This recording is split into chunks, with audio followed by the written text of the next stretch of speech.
seorang anak gembala dari gurun Libya yang bangkit menjadi salah satu pemimpin paling kontroversial abad ke-20.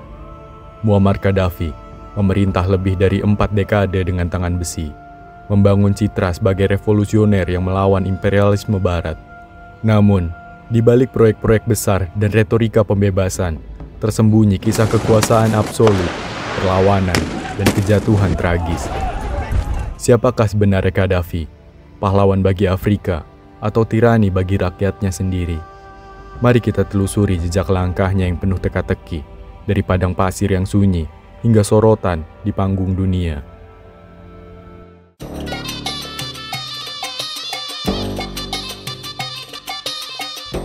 Muammar Gaddafi lahir pada tahun 1942 di tengah gurun pasir tandus Sirte, Libya, dari keluarga petani Baduy yang sederhana.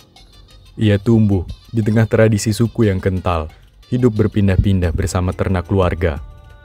Di lingkungan yang keras itu, Gaddafi belajar tentang nilai solidaritas, ketahanan, dan kebanggaan terhadap tanah air. Namun, masa kecilnya juga dibayangi oleh gejolak politik. Libya, yang baru saja bebas dari penjajahan Italia, menjadi tempat perebutan pengaruh asing. Saat menginjak usia remaja, Gaddafi menemukan sosok yang menjadi panutannya, Gamal Abdel Nasser, pemimpin Mesir.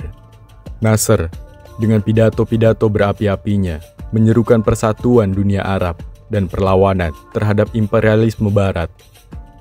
Baginya, Nasser bukan hanya seorang pemimpin, tetapi simbol kekuatan dan kedaulatan Arab. In the Middle East now is nationalism, not communism.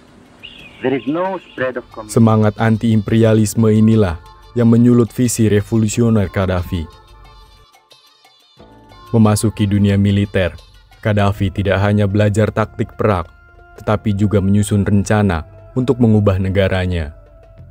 Bersama kelompok perwira muda yang sepemikiran, ia membentuk gerakan perwira bebas yang meniru langkah Nasser di Mesir. Pada 1 September 1969, kesempatan itu tiba. Saat Raja Idris sedang berada di luar negeri untuk pengobatan, Gaddafi dan kelompoknya melancarkan kudeta tak berdarah. Dengan cepat, mereka menguasai titik-titik strategis di Tripoli, menggulingkan monarki yang dianggap korup dan lemah. Bagi Gaddafi, kudeta ini bukan sekedar perebutan kekuasaan, tetapi awal dari misi yang besar, membangun Libya yang mandiri, bersatu, dan menjadi bagian penting dari kebangkitan dunia Arab.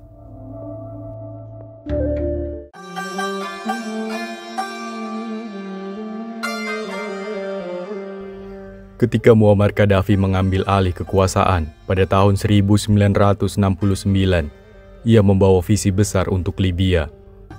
Terinspirasi oleh cita-cita sosialisme Arab dan anti-imperialisme, Gaddafi menyusun sistem pemerintahan unik yang ia sebut Jamahiriyah atau negara rakyat. Dalam sistem ini, Gaddafi mengklaim telah menciptakan demokrasi langsung, di mana rakyat seharusnya memerintah melalui komite-komite rakyat. Namun, dalam praktiknya, kekuasaan tetap terkonsentrasi di tangannya. Muammar Gaddafi memperkenalkan The Green Book. Ia menyebutnya sebagai panduan untuk membangun sistem politik dan ekonomi yang unik, berbeda dari kapitalisme dan komunisme. Buku ini menjadi dasar berbagai kebijakan pemerintahannya yang mengubah Libya secara drastis. Salah satu konsep utama dalam The Green Book adalah penolakan terhadap demokrasi perwakilan. Menurut Gaddafi, pemilu hanyalah alat manipulasi untuk memberikan kekuasaan kepada segelintir orang. Sebagai gantinya, ia menciptakan sistem komite rakyat, di mana masyarakat diharapkan mengambil keputusan secara langsung melalui People's Congress. Secara teori, rakyat memiliki kendali penuh atas pemerintahan.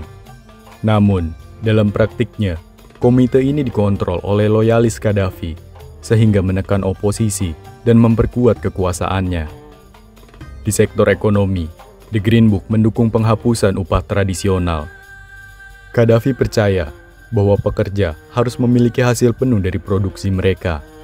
Kebijakan ini diterjemahkan menjadi larangan sewa properti, pemilik tanah, atau rumah tidak diizinkan untuk mendapat keuntungan dari menyewakan properti mereka. Semboyan rumah untuk penghuni menjadi kebijakan resmi negara. Ini memungkinkan banyak rakyat Libya untuk memiliki rumah tanpa membayar sewa. Tetapi kebijakan ini juga menciptakan ketidakseimbangan di sektor properti dan menghambat investasi. Di bawah pemerintahannya, Gaddafi meluncurkan proyek ambisius, termasuk Great Man-Made River, jaringan irigasi besar yang membawa air ke gurun Libya. Ia juga memprioritaskan pendidikan gratis, layanan kesehatan universal, dan pembangunan infrastruktur.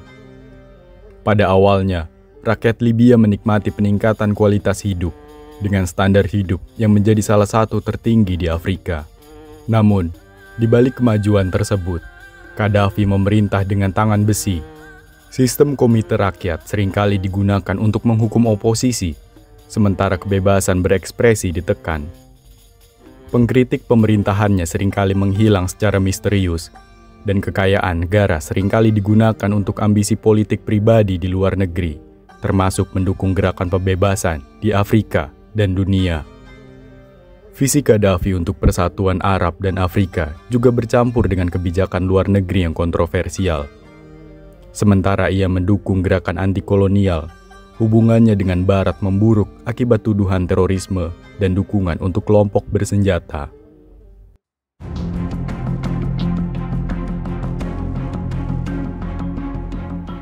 Dalam 4 dekade kepemimpinannya, Muammar Gaddafi tidak hanya mempengaruhi Libya, tetapi juga menjadi tokoh yang paling sering menjadi sorotan dunia.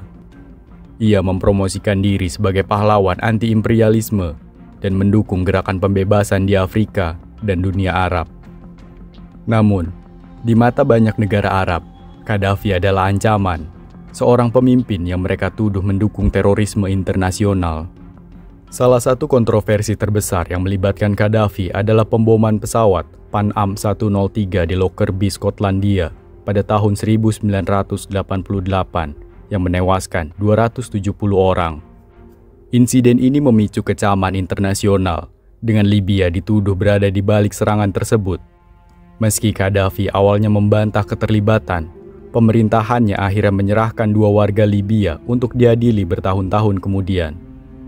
Kasus ini menjadi simbol ketegangan antara Libya dan dunia Barat selama era tersebut. Di sisi lain, Gaddafi juga memberikan dukungan terang-terangan kepada berbagai kelompok bersenjata yang dianggap kontroversial. Ia membiayai gerakan pembebasan di Afrika seperti ANC yang dipimpin oleh Nelson Mandela, sebuah kelompok yang dipuji oleh beberapa kalangan. Namun, ia juga dikaitkan dengan kelompok-kelompok seperti IRA di Irlandia dan pemberontakan di Filipina, yang memperkuat citranya sebagai sponsor konflik global. Sanksi dari Perserikatan Bangsa-Bangsa pada awal 1990-an menghantam Libya secara ekonomi. Embargo senjata dan pembatasan perdagangan minyak membuat rakyat Libya merasakan dampaknya secara langsung. Meski demikian, Gaddafi tetap keras kepala, menyebut dirinya sebagai korban konspirasi Barat untuk menjatuhkan pemimpin yang berani melawan dominasi global. Namun, di awal tahun 2000-an, Gaddafi mencoba mengubah citra internasionalnya. Ia mulai membuka hubungan dengan Barat, membayar kompensasi kepada keluarga korban Lockerbie, dan menyerahkan program senjata pemusnah massalnya. Meski langkah ini sempat meredakan ketegangan, bayang-bayang masa lalunya terus melekat.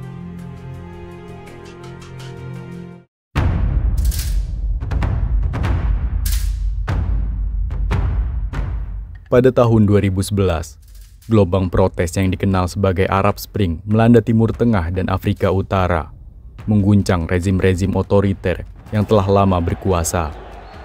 Dimulai di Tunisia, revolusi ini menyebar cepat ke Mesir, Yaman, Suriah, dan akhirnya Libya. Di tengah tuntutan akan kebebasan, keadilan, dan hak asasi manusia, rakyat Libya mulai angkat suara melawan pemerintahan Muammar Gaddafi yang telah lama memerintah selama lebih dari 4 dekade. Di Benghazi, kota di timur Libya, protes pertama kali pecah pada Februari 2011. Rakyat yang selama ini hidup di bawah represi Gaddafi mulai turun ke jalan, menyerukan diakhirinya rezim Jamahiriyah. Namun, tanggapan pemerintah brutal. Pasukan Gaddafi menggunakan kekerasan untuk membungkam rakyat, memicu eskalasi cepat dari protes damai menjadi konflik bersenjata. Dalam waktu singkat, pemberontakan meluas ke seluruh negeri. Para demonstran membentuk kelompok milisi dan berhasil merebut wilayah-wilayah tertentu. Sementara Gaddafi bersikeras bahwa ia tidak akan menyerah. Dalam pidatonya yang terkenal, ia menyebut para pemberontak sebagai tikus dan bersumpah untuk melawan hingga darah penghabisan. Pada Maret 2011, Dewan Keamanan PBB mengesahkan resolusi 1973 yang mengizinkan intervensi militer untuk melindungi warga sipil dari kekerasan pasukan pemerintah Libya. Koalisi internasional yang dipimpin oleh NATO segera meluncurkan serangan udara besar-besaran. Serangan ini menghancurkan infrastruktur militer Gaddafi dan memberikan keuntungan strategis bagi pasukan pemberontak yang sebelumnya kewalahan menghadapi kekuatan rezim. Gaddafi, yang awalnya bersikukuh mempertahankan Tripoli, terpaksa melarikan diri ketika ibu kota jatuh ke tangan pemberontak pada Agustus 2011. Dengan pengawalan loyalis yang tersisa, ia bergerak ke kota kelahirannya di Sirte, yang menjadi benteng terakhir pemerintahannya. Sementara itu, NATO terus melakukan operasi udara, menargetkan kendaraan konvoi dan pos-pos militer yang dicurigai menjadi tempat persembunyian Gaddafi. Serangan ini secara efektif memutus jalur komunikasi dan suplai, melemahkan pertahanan loyalis di Sirte. Pada 20 Oktober 2011, serangan udara NATO menghantam konvoi kendaraan yang mencoba melarikan diri dari Sirte. Gaddafi terluka dan bersembunyi di gorong-gorong beton, tetapi keberadaan yang segera ditemukan oleh pasukan pemberontak. Dalam momen yang terekam kamera ponsel, Gaddafi ditangkap dan kemudian tewas di tangan para pemberontak. Kematian Gaddafi menandai akhir dari rezimnya yang panjang dan penuh kontroversi. Tetapi bagi Libya, itu hanyalah awal dari era baru yang penuh tantangan. Kekosongan kekuasaan, konflik antar milisi, dan kehancuran ekonomi menjadi warisan dari kejatuhannya. Gaddafi mungkin telah pergi, tetapi bayang-bayangnya masih menghantui Libya hingga hari ini.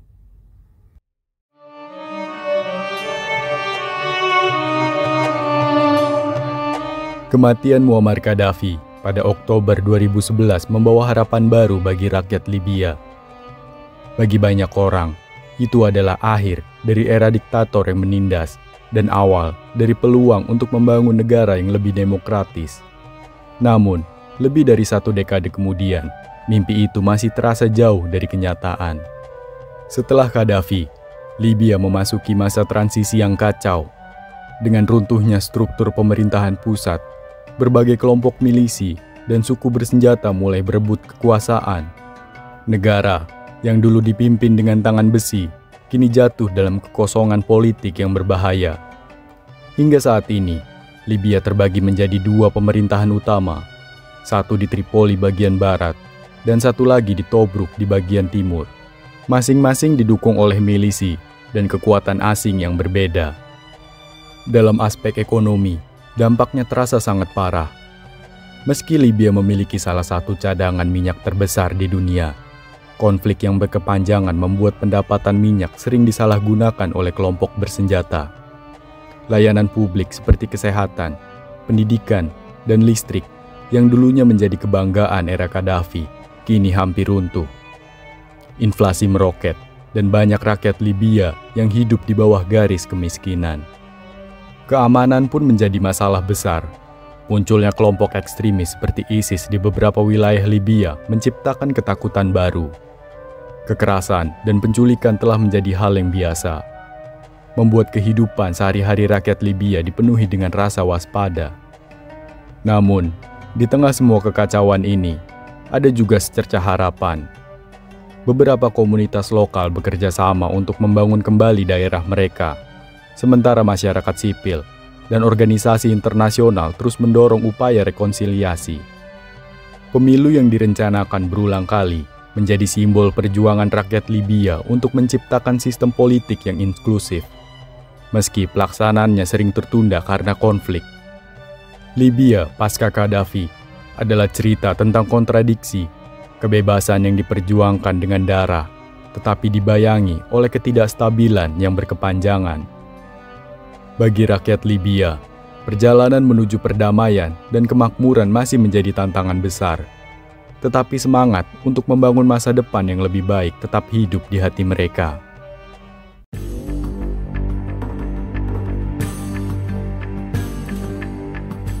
Muammar Gaddafi adalah sosok yang meninggalkan jejak mendalam, tidak hanya bagi rakyat Libya, tetapi juga bagi dunia.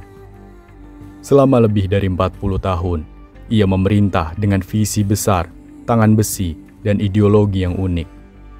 Di satu sisi, ia mengangkat Libya dari negara yang miskin menjadi salah satu negara dengan standar hidup tertinggi di Afrika. Kekayaan minyak digunakan untuk membangun infrastruktur, menyediakan pendidikan gratis, dan menciptakan layanan kesehatan yang diakui secara internasional.